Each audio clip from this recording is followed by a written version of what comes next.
ஓம் ஸ்ரீ பரமாத்மனே நமः. அத பஞ்சதசோऽध्यायः புருஷோத்தமயோகः. ஸ்ரீபகவானுவாச்ச ஷரீரம் யதவாப்னோதி யச்சாப்யுத்க்ராமதீஸ்வரः கிருஹீத்வைதானி சம்யாதி வாயுர்கந்தானி வாசயாத். இந்த ஸ்லோகத்திலே பகவான் கிருஷ்ணர் மரணத்தையும் பிறவியையும் கூட நாமேதான் முடிவு செய்கிறோம் என்கிறார். நறுமணங்களுக்கு இருப்பிடமாகிய பூக்களிலிருந்து நறுமணத்தை கிரகித்து கொண்டு காற்று செல்வது போல ஜீவன் புதிய உடலை எடுக்கும்போதும் பழைய உடலை விடும்போதும் புலன்களையும் மனதையும் பற்றி கொண்டு போகிறது என்கிறார்.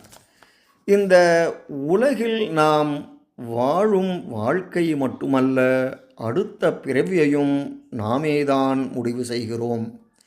மரணத்தின் போது உடல் இங்கே விழுந்து விடுகிறது, ஆனால் நமது பயணம் தொடர்ந்து கொண்டே இருக்கிறது.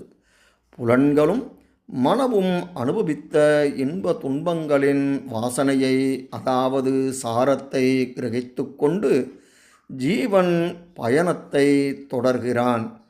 காற்று பூக்களை சுமந்து செல்வதில்லை, நறுமணத்தை மட்டுமே சுமந்து செல்கிறது. அதுபோல நமது பயணமும் தொடர்கிறது என்கிறார் கண்ணபிரான். காற்றிற்கு இயற்கையாக எந்தவித மனமும் கிடையாது. ஆனால் அந்த காற்றுதான் தான் தொடும் பொருள்களின் மனத்தை தன் மனமாக கொண்டு மணக்கிறது. மல்லிகை மலர்களை தாண்டி காற்று வீசிடும்போது அந்த காற்று மல்லிகை மனம் கொண்டு விளங்கும். அதுபோன்றே ஜீவாத்மாவுக்கு இயற்கையாக எந்த உடலை எடுக்கிறதோ அந்த உடல் கொள்ளும் ஐம்பொறி இன்பங்கள், மனதின் எண்ணங்கள் ஆகியவற்றை தனதாக்கி கொள்கிறது.